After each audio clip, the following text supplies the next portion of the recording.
a court appearance for a teenage murder accused. The nation prepares to unite in prayer. And coming up in sports, the Windies Pacers run through England to take day one honors of the second test. Credible, balanced, committed. This is the CBC Evening News. Good evening, I'm Shane Jones, leading the news at 7. A teenager accused of 3 murders in just over a month faced the court today. 18-year-old Romario Roach has been remanded to HMP Dodds after appearing in the Whole Town Magistrates Court earlier today. He appeared before Magistrate Wanda Blair, unrepresented, and was not required to plead to the indictable offense. Roach will return to court on 2 different occasions. The next time will be on February 6 at the Bridgetown Court. That will be in relation to the murder of Tyrone Austin of Freehill, Black Rock, whose lifeless body was discovered in a bushy area in Paradise Heights in Michael on December 18th. Then on February 28th, he will return to the Whole Town Magistrates Court. This will be in connection with the murders of Joanne Roach, whose partially decomposed body was found in a watercourse at River Bay, and Dr. Sarah Sutrina, whose mutilated body was discovered at Ocean Estate at Northumberland, St. Lucie. Now, there have been a total of 9 murders this year and a general upsurge in violent crimes. This has prompted a call for 3 days of prayers for Barbados starting tomorrow.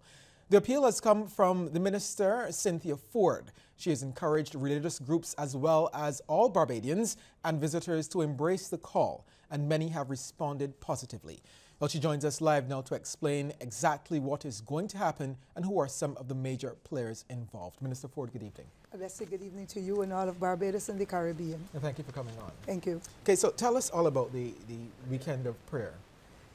The weekend of prayer concept came because we recognize what is happening in Barbados. But to top it off, there were hundreds of people who called, not only at my house, but at the ministry, and asked, can we have a day of prayer? Okay, so people asked and we for thought, it. yes, Okay. many Barbadians called for it. And when I discussed it with the cabinet and then my permanent secretary, we are all agreed. And therefore, the idea came.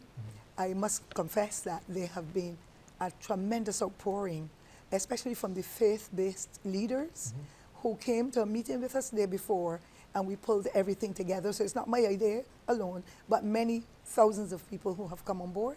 And we want to have that 1 minute tomorrow at lunchtime, midday, where every Barbadian, every visitor on the island, we're asking them to pause for the cause, for prayer, that God will put a balm of peace across Barbados, the region, and indeed the world, because there's so much turmoil.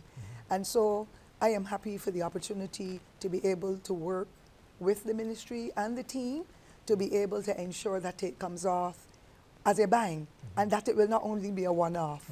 Now, after tomorrow, we want to go as well on Saturday and ask everybody, find a place of worship, even if you remain in your own house, and put aside a few moments to reflect on God. And similarly, on Sunday, because you will appreciate that we have Muslims among us, so theirs will be Friday at lunchtime. Yeah.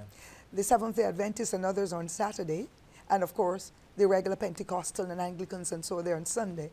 And we want to be able to come together as a people, knowing that we have always been a country of peace and tranquility.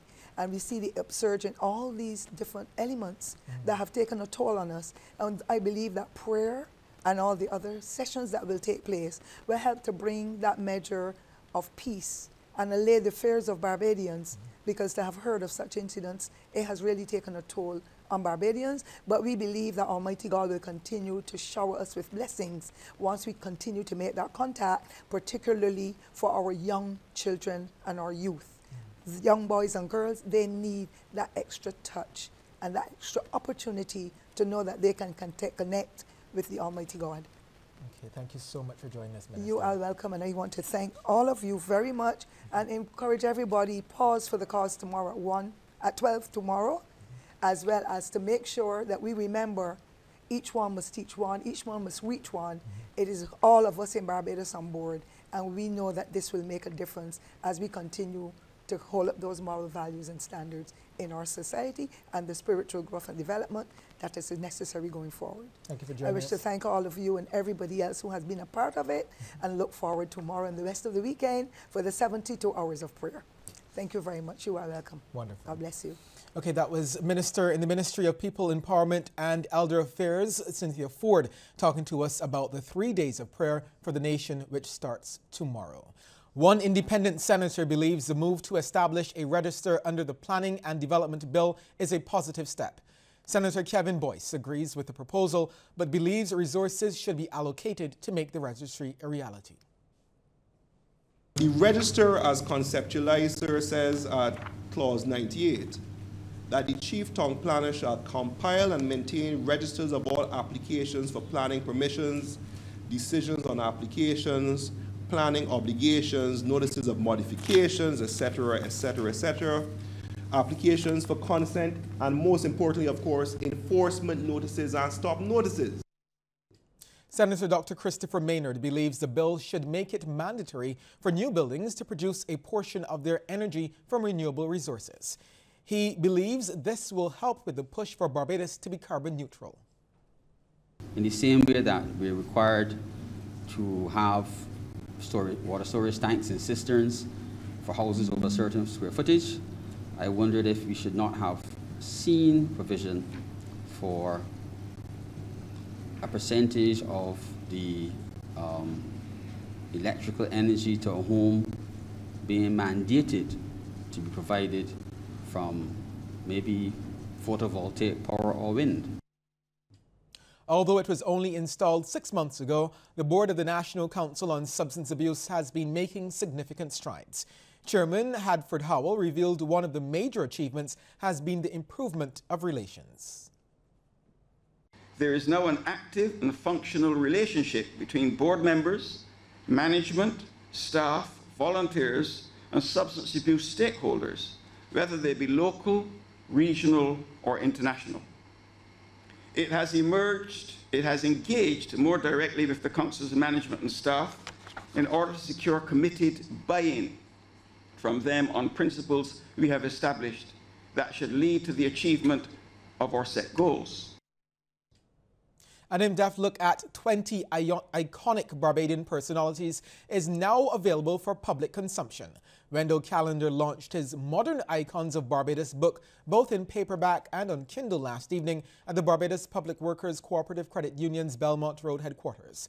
Mr. Callender says it was a joy to record the valiant acts of those featured in the book. Along the way, they have brought glory to this little island of 166 square miles. Some would never have imagined the great heights which these island people would have reached, even in the international arena. Through this publication, the world must have access to the knowledge of the great exploits of this group of Barbadians who are featured. Already, Amazon.com has been making the book available to readers worldwide. One of the personalities featured is Cultural Ambassador Stetson Red Plastic Bag Wiltshire. He says Barbados has not yet fully embraced its culture, and that must change. Who we are culturally is really who we are, and we should not be ashamed of who we are. Jamaica is a perfect example of people that love and promote its culture, as its culture has promoted Jamaica across the globe. It is my view that the creative industries, of which the cultural industries are a great part, will drive the world economy in the near future, if not already. If we are going to continue to carve our mark on the global stage in any significant way, we have to embrace what goes on in our engine room, as I call it, and that is our culture. Barbados' longest living cancer survivor is celebrating another feat. Rosalie Bailey has reached the age of 102. She is the mother of 7 children, 2 of whom predeceased her. She's the grandmother of 22 and great-grandmother of over 20. Ms. Bailey celebrated her birthday surrounded by family and well-wishers at her Roxy Gap Waterhall Land St. Michael home. She's still active and has a sharp memory. She credits her long life to hard work. I have 7 children. And I had to work for all of them. Agriculture, domestic servant, bottled water, dentistry. Set of work that I do.